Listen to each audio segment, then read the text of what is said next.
ట్రైలర్లో మనం ట్రై చేద్దాము. ఓకే.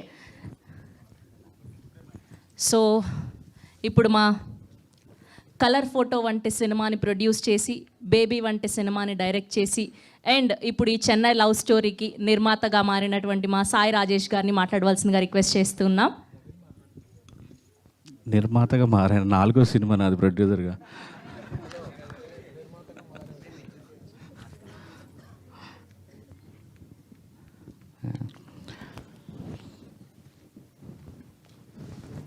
బ్లాంక్గా ఉంది.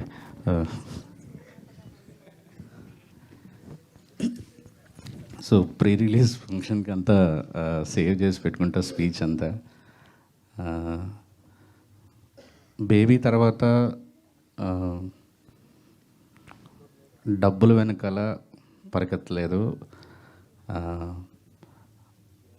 మళ్ళీ ఒక సాటిస్ఫాక్షన్ ఉంది ఆ సినిమా ఆడినన్ని రోజులు, ఒక 30-40 రోజులు. అలాంటి ఎక్స్పీరియన్స్ మళ్ళీ కావాలని కోరుకొని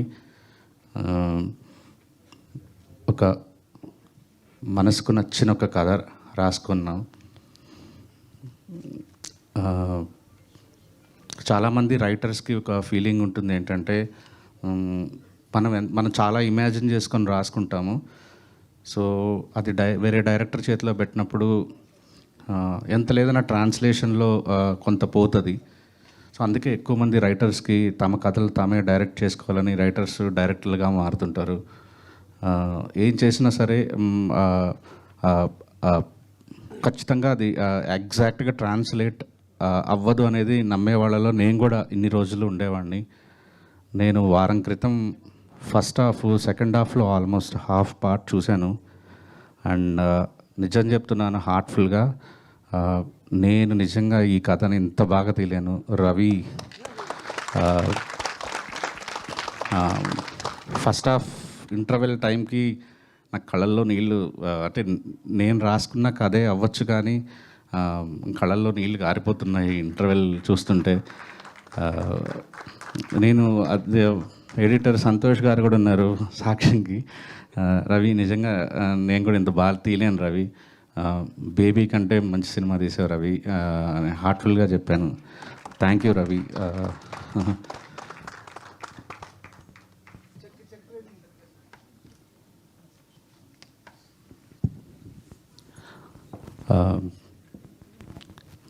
సో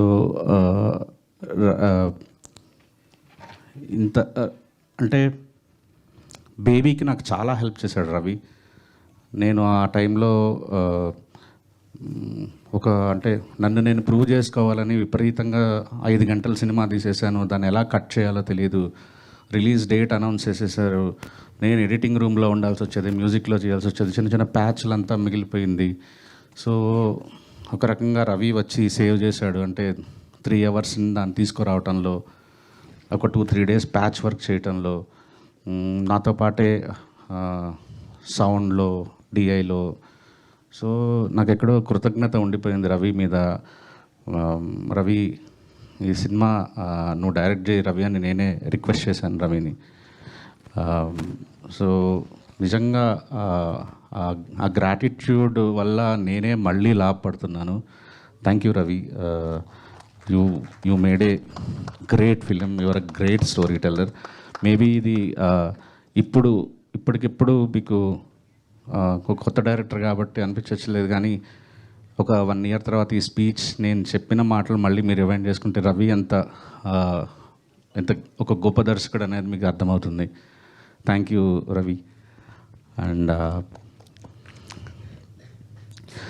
నాకు ఈ కథ రాసుకున్న తర్వాత నాకు సినిమాలో చాలా ఈక్వల్గా, చాలా స్ట్రాంగ్గా, హీరోతో సమానంగా ఉండే ఒక సినిమా మొత్తం ఒక రకంగా స్టార్టింగ్ ఫ్రేమ్ నుంచి ఎండ్ ఫ్రేమ్ వరకు హీరోతో సమానంగా ఈక్వల్గా మోయాల్సిన పాత్ర నాకు విపరీతంగా సెర్చ్ చేశాం. అండ్ మన దగ్గర కనిపించలేదు, కానీ ఒక తమిళ సినిమాలో తెలుగు అమ్మాయిని చూసిన తర్వాత సో ఇమీడియట్లీ తను పిలిచాను. గౌరీ చాలాసార్లు ఏడిపించావు సినిమాలో, సెట్లో కాదు. లైక్ నెక్స్ట్ ఇలా లాస్ట్ ఇయర్ ఫిల్మ్ఫేర్ తమిళ్లో తీసుకున్నావు, ఇయర్ తెలుగులో తీసుకుంటావు, డ్యామ్ షూర్. అండ్ అనంత్ గారు, కొన్ని ఫ్రెండ్షిప్స్ మనం అట్లాగా ఇండస్ట్రీలో కొన్ని ఫ్రెండ్షిప్స్ గర్వంగా ఇట్లా ప్రౌడ్గా ఫీల్ అయ్యి, అంటే నేను ఒక డిపార్ట్మెంట్ గురించి, ఒక క్రాఫ్ట్ గురించి నేను పట్టించుకోకర్లేదు. నాకు ఒక మంచి బెస్ట్ మనిషి ఉన్నాడు నా దగ్గర. నేను ఆయనకి కథ చెప్తే, నేను ఒక సిచ్యువేషన్ ఎక్స్ప్లెయిన్ చేస్తే నాకు చాలు, ఇంకా నేను దాని గురించి బోదర్ చేయక్కర్లేదు. అంటే నాకు బేబీకి రాసిన, ఈ సినిమాలో 7 పాటలు రాసిన, నేను ఒక పదమో 2 పదాలు చేంజ్లు అడుగుంటానేమో కానీ ఏ రోజు ఒక వాక్యం మార్చమని కూడా అడగలేదు. Sir, love you sir. అది అంటే మాటలు పూర్తిగా చెప్పలేకపోతున్నాను కానీ I love you so much sir. Thanks for being in my career actually. And Dheeraj, happy birthday Dheeraj. అది వర్ గ్రేట్ ఫ్రెండ్.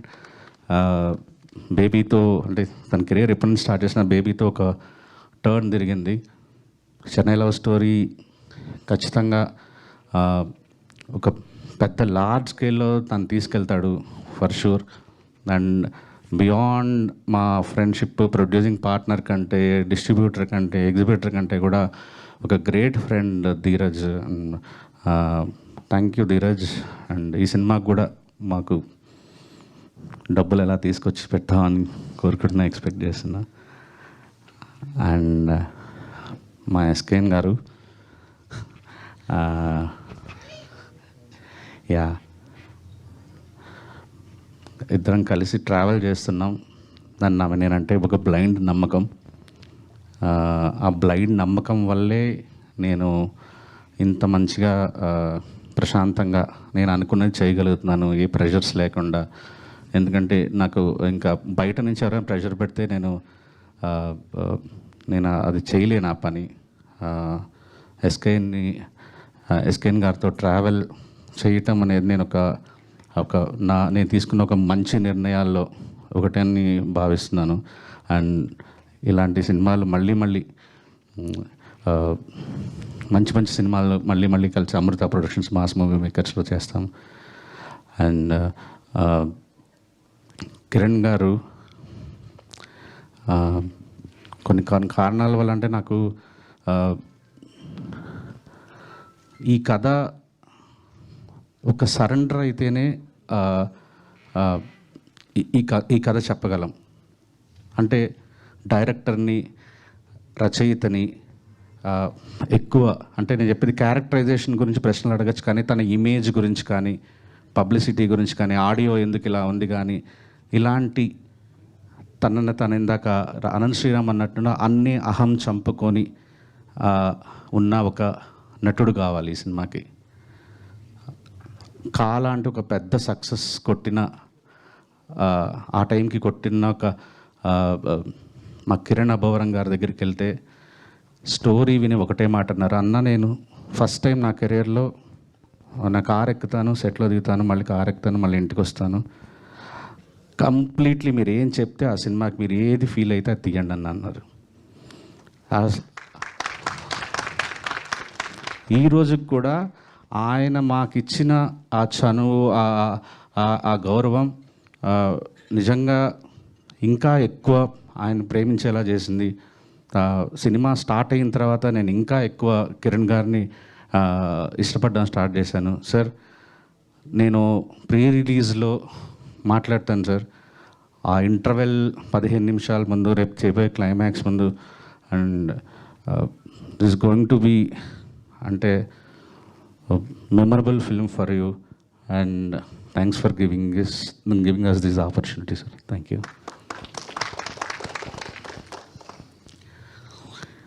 అండ్ లాస్ట్గా ఒకరికి థ్యాంక్స్ చెప్పేస్తాను. యాక్చువల్లీ నేను ఈరోజు ఈ స్టేజ్ మీద నిలబడడానికి చాలా గర్వపడుతున్నాను. ఇది గత 1.5 ఇయర్గా నేను ఆ ప్రౌడ్ మూమెంట్స్ అనుభవిస్తూనే ఉన్నాను. అది మా మణిగాడ్ వల్ల.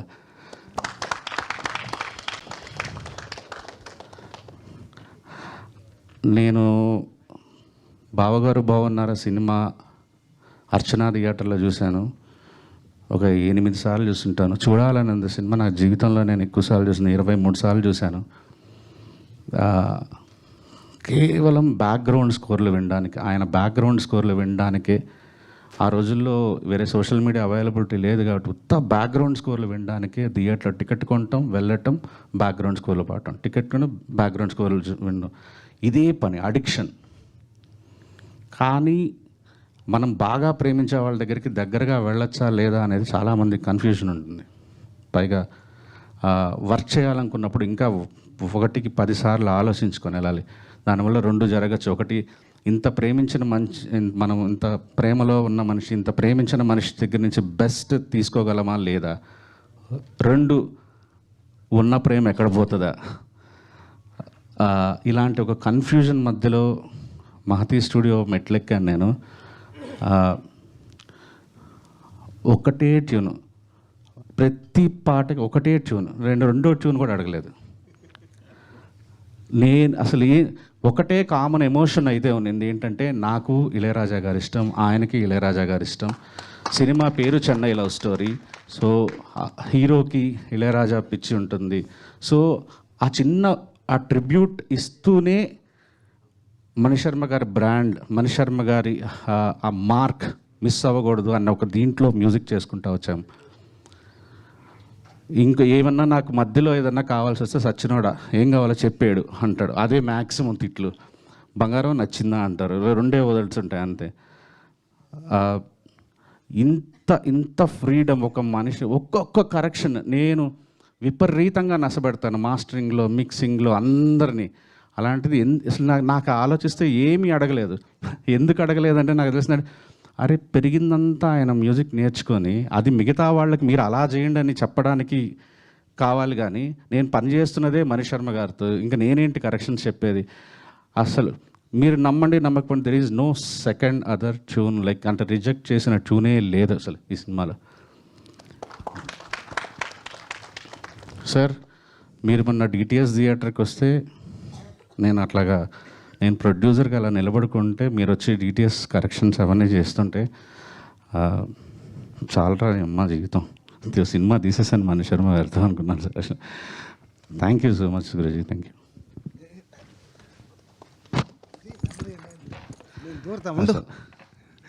ఏంటి ఏమన్నా?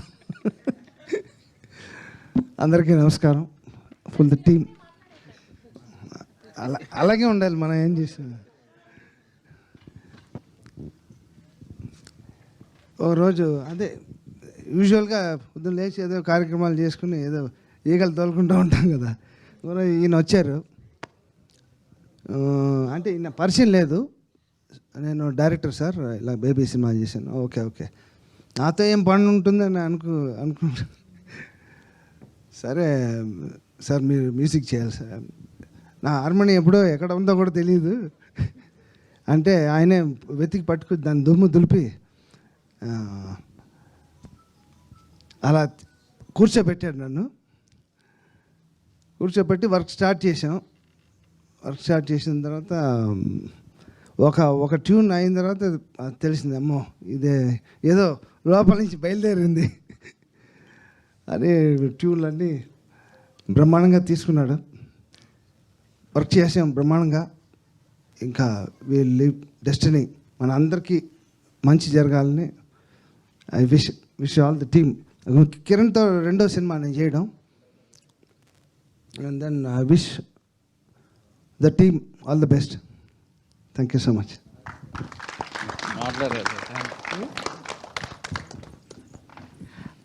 థ్యాంక్ యూ అండి. అంటే ఇది ఒక ప్లీజ్ మీడియా అంతా గట్టిగా ప్రమోట్ చేసి మా సినిమాని మళ్ళీ